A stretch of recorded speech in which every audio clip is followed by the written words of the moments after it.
आज मोदी जी कहते हैं मन की बात सुनी जाए। हर रविवार को 11 बजे टीवी खोल के देखिए, अपनी मन की बात करते हैं। लेकिन अब समय है कि मन की बात को खत्म करें और जन जन की बात करें, जन की बात करें।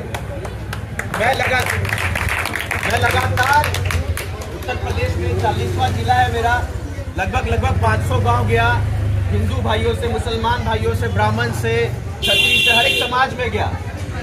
सब लोग बहुत ही परेशान है, मैं आपको यकीन दिलाना चाहता हूं। और लगातार उत्तर प्रदेश में जिस तरीके से हम लोग को ठगने का काम कर रहे हैं, मैं युवा भाइयों से पूछूंगा। 25 करोड़ की आबादी उत्तर प्रदेश में है। आप सभी लोग सुनिएगा, 25 करोड़ की आबादी है यहाँ। पूरे प्रदेश में, हमारे भारत जितने भी प्रदेश है भारत में, सबसे ज्यादा आबादी उत्तर प्रदेश आपको देता है। सबसे ज्यादा युवा उत्तर प्रदेश में है, 60 से 65% युवा। लेकिन रोजगार के लिए, भाई हंसे मत, मजाक नहीं चल रहे। रोजगार के लिए आप युवा है, आपको बाहर क्यों जाना पड़ रहा है? आपको क्यों दिल्ली, कलकत्ता, मुंबई, गुजरात जाना पड़ रहा है? आपको शर्म आनी चाहिए इस बात पे। उसके बाद भी आप इस सरकार को चुन के ले आ रहे हैं। क्यों इटावा जिले में आपके पास जमीन की कमी है कि क्या कमी है? यहाँ कंपनी खोली जाए, उत्तर प्रदेश में लोगों को उत्तर प्रदेश में रोजगार दिया जाए। अरे भाई, किसको शौक है कि अपने परिवार को छोड़ के वो कलकत्ता, गुजरात और बेंगलोर जाए? मैं जब यात्रा के तहत हम लोग श्रीनगर थे, वहां पे बेचारा उत्तर प्रदेश का एक व्यक्ति था, पानी पूरी बेच रहा था।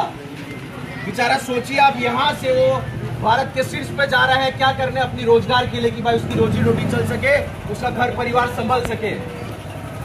ये हम सबका फर्ज है कि हमें अब मिल के आना है। अगर ये हमें बांटेंगे तो हम हाथ से हाथ मिला के आगे बढ़ेंगे। हमें एक दूसरे का हाथ पकड़ने का समय आ गया है। ये जितना कहे मंदिर और मस्जिद, उन्हें हमें उतना कहना है कि स्वास्थ्य और शिक्षा। अगर ये कहेंगे, आपके बीच अभी चुनाव आ रहा है, हर हर मोदी और घर घर मोदी, आपको कहना है हर हर शिक्षा, घर घर रोजगार। ये नारा लेके हमको 24 में आगे चलना है। आज के दिन में आपने देखा होगा, कोई भी टेलीविजन चैनल आप लगा लीजिए, आज तक, जी न्यूज, इंडिया टीवी, कुछ भी, इजराइल और पैलेस्टाइन अब चल रहा है, पहले चलता था यूक्रेन और रूस का वॉर। माफ कीजिएगा, इतने ये लोग चला रहे हैं, वैसे हम इस पे ध्यान नहीं देते तो मेरे दिमाग में रहता भी नहीं है, लेकिन आप लोग को बताना जरूरी, क्योंकि आप लोग दिन रात वही देख रहे हैं। अब इजराइल और पैलेस्टाइन लेके आ गए। अब इटावा के लोगों को उससे क्या लेने देना, इजराइल और पैलेस्टाइन में क्या हो रहा है, क्या नहीं हो रहा है? हाँ, विश्व का देश है, आपको जानना जरूरी है कि क्यों हो रहा है। लेकिन इटावा के लोगों को इटावा से मतलब है, उत्तर प्रदेश से मतलब है। आप अगर किसान है तो मोदी जी ने कहा था दुगनी आय की जाएगी, तो हमें ये पूछना है कि दुगनी आय क्यों नहीं की गई? क्या कारण हो गया कि आपने हमारे तहत जो फसल का जो दाम मिलता था उसको भी लगातार आप कम करते जा रहे हैं, बीज और यूरिया का दाम बढ़ाते जा रहे हैं। आज के दिन में बेरोजगारी आप लोग को पता है एकदम चरम सीमा पे है।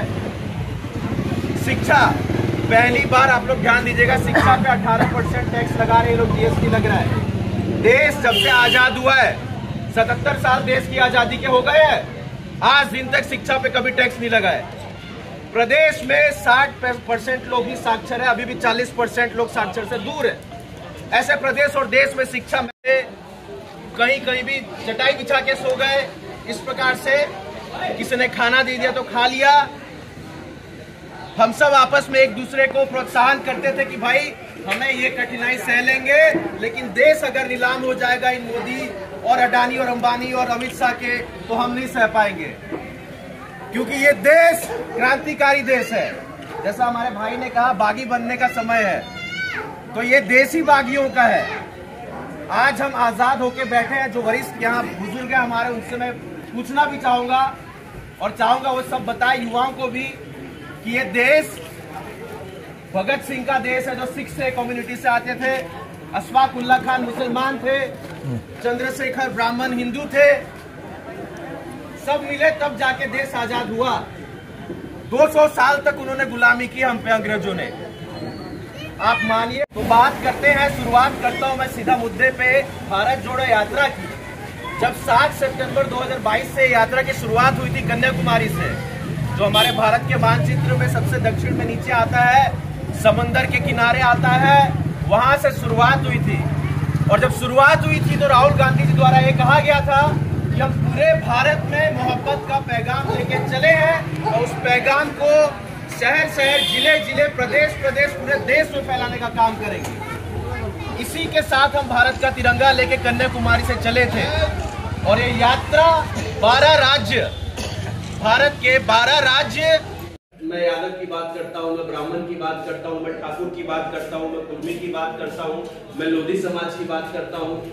हम पूरे देश और पूरे भारत के लोगों की बात करते हैं। बात आती है ओबीसी समाज की, तो राहुल गांधी जी, जो कि भारत में सबसे बड़ा जो संख्या है हमारे देश में आप लोगों का है, तो राहुल गांधी जी ने एक बात कहा कि भाई जातिगत जनगणना हम लोग जातिगत राजनीति के लिए नहीं करवा रहे, हमें तो उससे मतलब ही नहीं है, हमने तो राजनीति कभी की भी नहीं है, ना हम करना पसंद करते, हम इसीलिए करवाना चाह रहे हैं कि भाई प्रदेश और देश में पता चल सके कि भाई कितने % कौन से जाति के हैं, ताकि उनका अधिकार उनको दिया जा सके, उसमें आसानी होगी। ये बात जब राहुल गांधी जी ने आप लोगों की बात, आम आदमी आप लोग जो हैं या जितने भी ओबीसी के लोग बैठे हैं, आप लोगों की बात उन्होंने उठाई सांसद से कि भाई जितने भी ओबीसी के लोग हैं और जितने भी प्रदेश में, उत्तर प्रदेश में या देश में जितने भी जातिगत लोग हैं, उनकी एक जनगणना कराई जाए। अच्छा, ये जनगणना हर 5 साल में होता था, पहले आप लोगों को पता चलता था, 2011 के बाद से अभी तक हुआ ही नहीं है। हम जनगणना क्यों कराते थे? इसलिए कराते थे कि आरक्षण में हमें समझ में आए कि कितना % किसको मिलना चाहिए, क्या मिलना चाहिए, क्या नहीं मिलना चाहिए। अब मान लीजिए एक समाज है जिसके 100 लोग हैं और एक समाज है जिसके 5 लोग हैं, 6 लोग हैं, 10 लोग हैं, तो 100 वाले का अधिकार स्वाभाविक ज्यादा होना चाहिए। अब राहुल गांधी जी ने कहा कि प्रधानमंत्री के साथ जो काम करने के लिए, जो देश को चलाने के लिए 90 लोगों की एक टीम होती है जो उनको अपने तरीके से आइडिया देती है।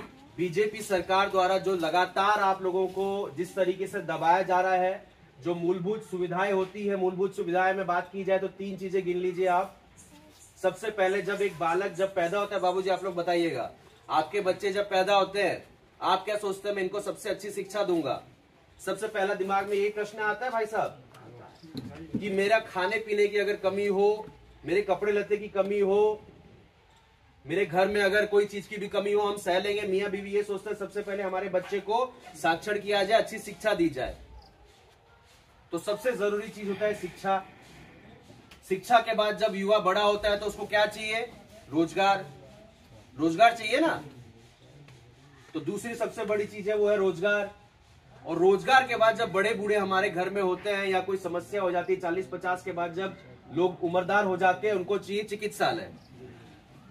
ये 3 मूलभूत सुविधाएं एक इंसान को, आप लोग समझेंगे ये सब चीजों को, आपकी राय भी मैं लूंगा। ये 3 मूलभूत सुविधाएं इंसान को चाहिए। जब वो छोटा होता है उसको शिक्षा चाहिए, युवा में रोजगार चाहिए, बड़े बूढ़े बुजुर्ग हो जाने के बाद उसको स्वास्थ्य की और चिकित्सा की व्यवस्था चाहिए जिले में, और सस्ती दवाइयां चाहिए। चाहिए कि नहीं चाहिए? लेकिन लगातार ये तीनों चीजों पे नरेंद्र मोदी सरकार और प्रदेश में योगी सरकार आप लोगों को दबाने और आप लोगों का हक जो है छीनने की कोशिश कर रही है। बात करते हैं शिक्षा में।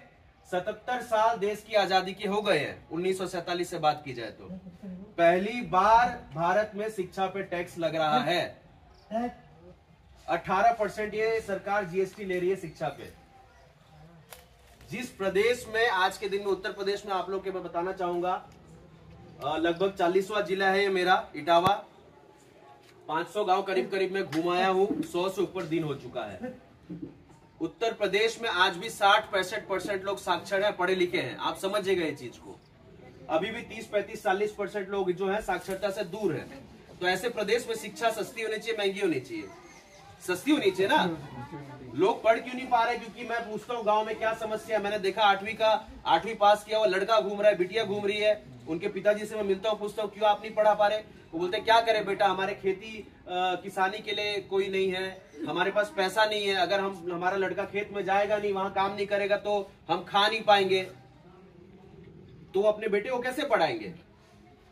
और ये सब बात आपके बीच जब कांग्रेस पार्टी थी, कांग्रेस पार्टी को ये पता था कि गांव में शिक्षा सबसे जरूरी है, और गांव के जो बच्चे हैं उनके पास व्यवस्था नहीं है, माता पिता के पास व्यवस्था नहीं है कि बच्चों को शहर में भेज पाए। तो गांव में आप लोग के बीच स्कूल की स्थापना की गई। जो आज के दिन में आप लोग के गांव में स्कूल है वो कांग्रेस पार्टी की देन है।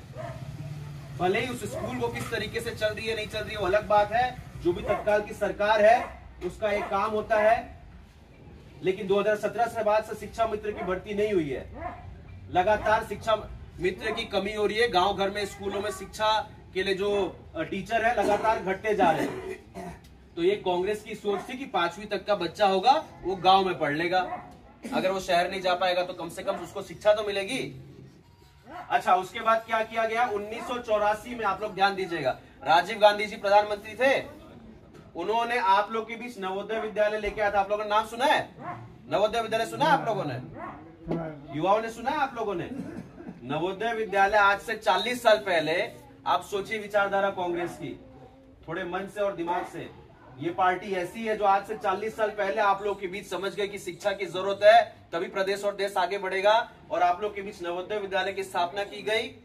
जिले जिले में लगभग कोशिश किया गया कि हर जिले में सुविधा उपलब्ध हो, और उसके लिए 75% जो सीट रिजर्व की गई थी वो गांव के लोगों के लिए की गई थी।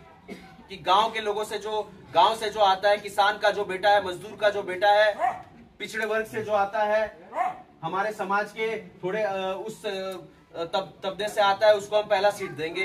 तो 10 में से 7.5 यानी 75% आप लोगों के लिए सीट रिजर्व की गई थी।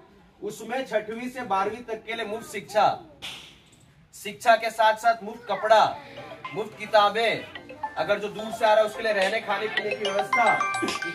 तो ये था कांग्रेस का विचारधारा। और ये लोग कहते हैं कि कांग्रेस ने ये कंप्यूटर क्रांति लेके आए। हमने कोशिश किया कि हमारा देश का युवा कंप्यूटर सीखे, तभी हमारा देश का युवा टेक्निकल में आगे बढ़ पाएगा और विश्व में दूसरे लोगों से हम कम्पीट कर पाएंगे। ये हमारी विचारधारा थी।